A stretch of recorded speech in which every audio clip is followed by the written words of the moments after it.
paggawa ng mabuti. Pangatlo, panalangin ng Eucharistia.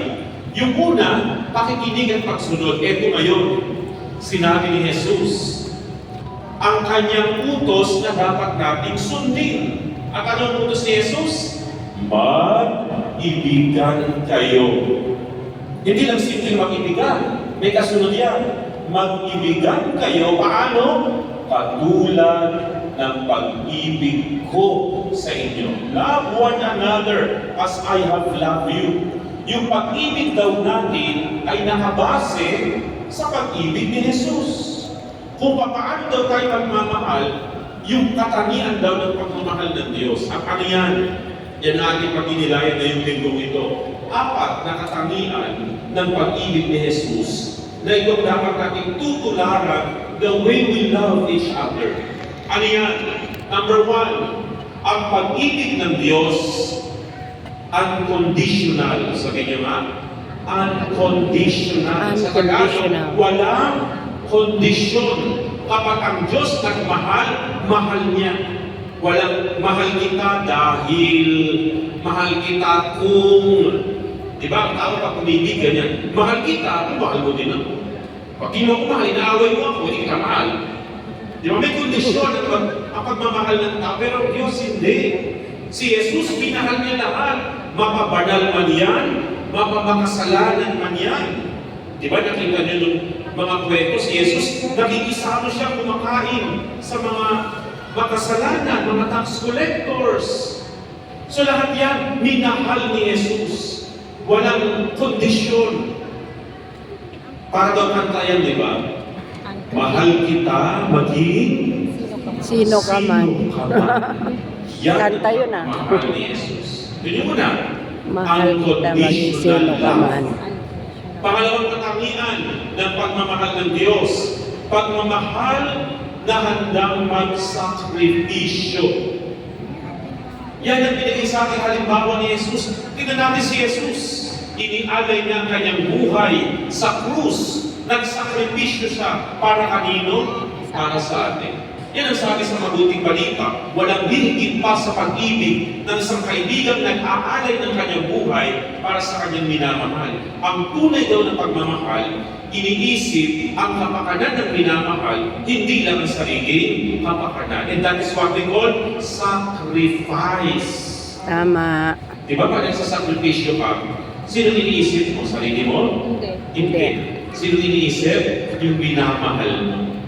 Ang alam niya ng mga magulang, di ba? Lagi kong tinatanong, sino dito ang mga magulang, nanay o tatay, pamalakpak ng malakas? Yan. Diba, mga magulang, gagawin niyo ang lahat. Okay lang mahirapan, okay lang mapagod, okay lang mapuyat sa katatrabaho para kanino? Para ba sa sarili? Hindi. Para sa pamilya. Yung iba napipilitan pang mag-ibang bansa, no, mag-OFW, magtrabaho sa ibang bansa para kumita at makapagpadala sa pamilya dito sa Pilipinas. Mahirap ang trabaho ng mga OFWs, hindi po ba?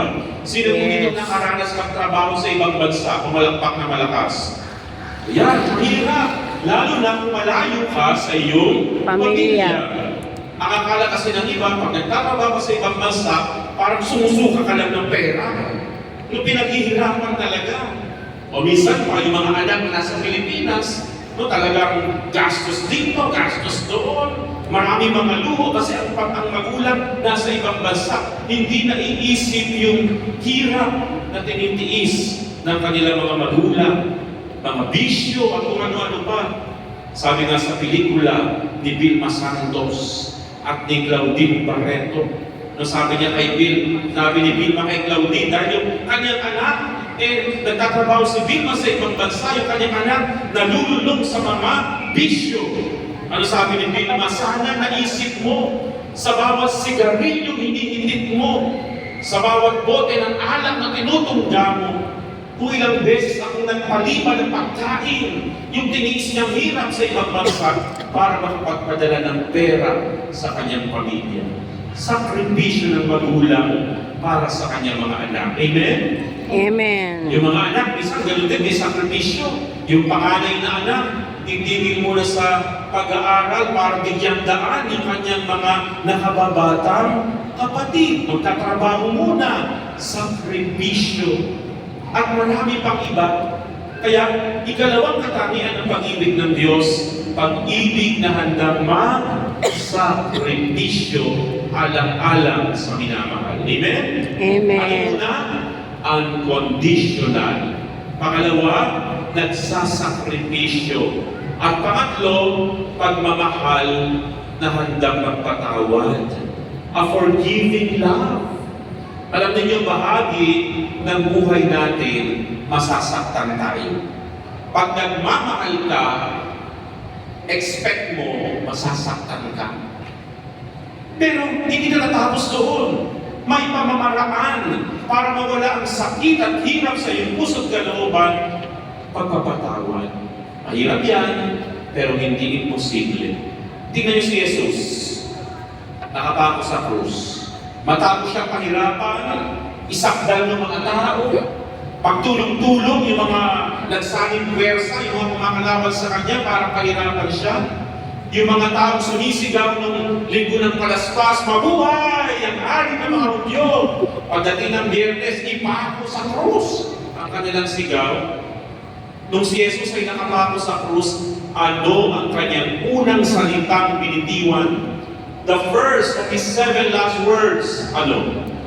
Ama, patawarin mo sila sapagat hindi nila nalalaman ang kanilang ginagawa. Umawit ka ng pagpapatawad.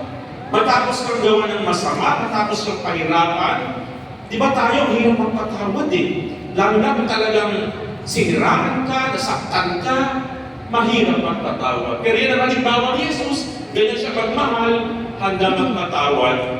Kung pwede nga lang, halimbawa, tayo nakapako sa puso.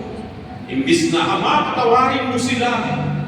Baka sabihin natin, Ama, magpadala ka ng kidlatan mo sila, buksain mo sila lahat. Ang tao, tandaan natin ha, ang tao, kapag nakaranas ng pananakit o nakaranas ng gawa ng masama, gigil na gigil magparusa. Pero ang Diyos, gigil